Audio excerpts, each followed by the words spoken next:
আগামী 17 ফেব্রুয়ারি শপথ নিতে যাচ্ছেন দেশের পরবর্তী প্রধানমন্ত্রী। ত্রয়োদশ জাতীয় সংসদ নির্বাচনে নিরঙ্কুশ বিজয়ের পর এখন সবার আগ্রহের কেন্দ্রবিন্দু বর্তমানে প্রধানমন্ত্রী কোথায় অবস্থান করবেন। সাবেক প্রধানমন্ত্রীর বাসভবন গণভবনকে জুলাই স্মৃতি জাদুঘর করার সিদ্ধান্তের ফলে বর্তমানে প্রধানমন্ত্রীর জন্য কোনো স্থায়ী সরকারি বাসভবন নির্ধারিত নেই।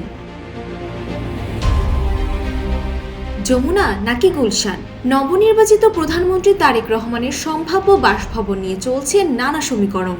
সরকারি একটি মহলের মতে বর্তমান প্রধান উপদেষ্টা ডক্টর মোহাম্মদ ইউনূস দায়িত্ব ছাড়ার পর রাষ্ট্রীয় অতিথি ভবন যমুনা হতে পারে প্রধানমন্ত্রীর ঠিকানা। তবে বিদায়ী উপদেষ্টার অবস্থান এবং সংস্কার কাজের জন্য এতে অন্তত 2 মাস সময় লাগতে পারে।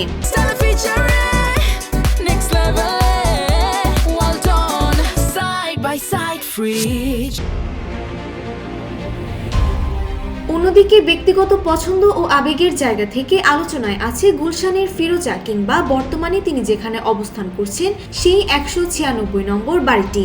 তবে নিরাপত্তা এবং দাপ্তরিক প্রয়োজনে এসব ব্যক্তিগত বাসভবন কতটা উপযোগী তা নিয়ে প্রশ্ন তুলেছেন অনেকে।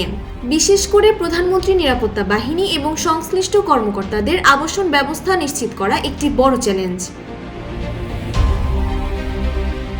সংশ্লিষ্ট নিরাপত্তা কর্মকর্তাদের মতে জনবহুল রাস্তার পাশে অবস্থিত হওয়ায় দীর্ঘমেয়াদী নিরাপত্তার জন্য যমুনা খুব একটা আদর্শ নয়। এই অবস্থায় নতুন প্রধানমন্ত্রী আপাতত সাময়িকভাবে কোথায় থাকবেন নাকি তার জন্য দ্রুততম সময়ে নতুন কোনো বাসভবন প্রস্তুত করা হবে তা নিয়ে এখনো চূড়ান্ত ঘোষণা আসেনি।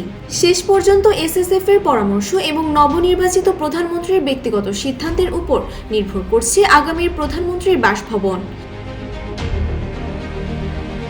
Desk report, Bangladesh bulletin.